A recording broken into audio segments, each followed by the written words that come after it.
J'ai réalisé ma thèse en codirection entre le Centre d'études et de recherche sur les médicaments de Normandie à Caen sous la direction du professeur Patrick Dallemagne et à l'Institut de génomique fonctionnelle à Montpellier sous la direction du docteur Sylvie Claesen. Mon projet de recherche, qui a été financé par la Fondation Mac-Alzheimer, portait sur la synthèse et l'évaluation biologique de molécules multicibles dans le cas de la maladie d'Alzheimer.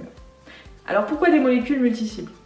On sait que la maladie d'Alzheimer est une maladie complexe, mais surtout que c'est une maladie multifactorielle. Cela veut dire qu'il y a plusieurs acteurs biologiques qui rentrent en jeu dans cette pathologie. Le but était donc de synthétiser des molécules qui soient capables d'agir à plusieurs endroits du cerveau en même temps. C'est d'ailleurs le cas du donécoprine, qui est une molécule qui a été synthétisée au Centre d'études et de recherche sur les médicaments de Normandie à Caen, qui vise 2 cibles d'intérêt dans la maladie d'Alzheimer et qui est actuellement en essai préclinique.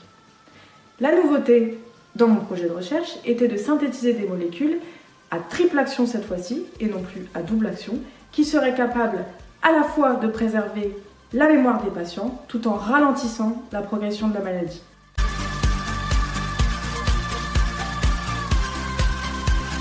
Au cours de ces 3 années de recherche, nous avons pu obtenir plusieurs résultats.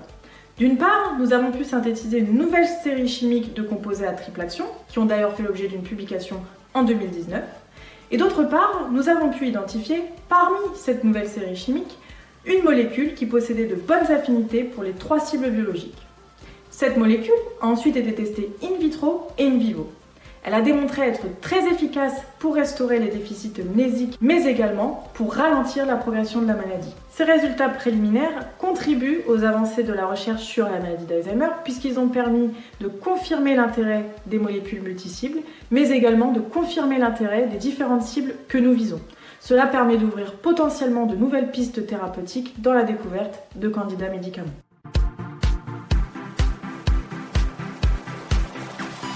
J'ai pu travailler sur ce projet de recherche grâce à l'allocation doctorale dont j'ai bénéficié.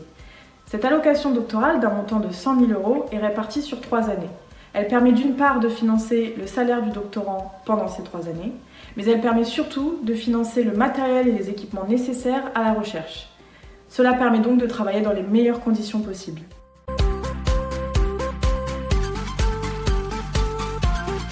Le financement par la Fondation Mac-Alzheimer a eu un impact positif sur ma carrière de jeune chercheur, puisqu'il m'a permis de développer des compétences en biologie et d'apprendre de nouvelles techniques telles que les tests pharmacologiques, les tests de comportement ou encore la culture cellulaire. Et grâce à cela, suite à ma soutenance de thèse, j'ai pu rapidement trouver un emploi dans le secteur des neurosciences. Je souhaiterais sincèrement remercier les donateurs qui ont permis de financer mon projet de recherche et donc de contribuer à ces résultats. Grâce à vos dons, la recherche sur la maladie d'Alzheimer progresse et sans vous, rien de tout ça serait possible. Merci de faire confiance à la recherche et merci pour votre générosité.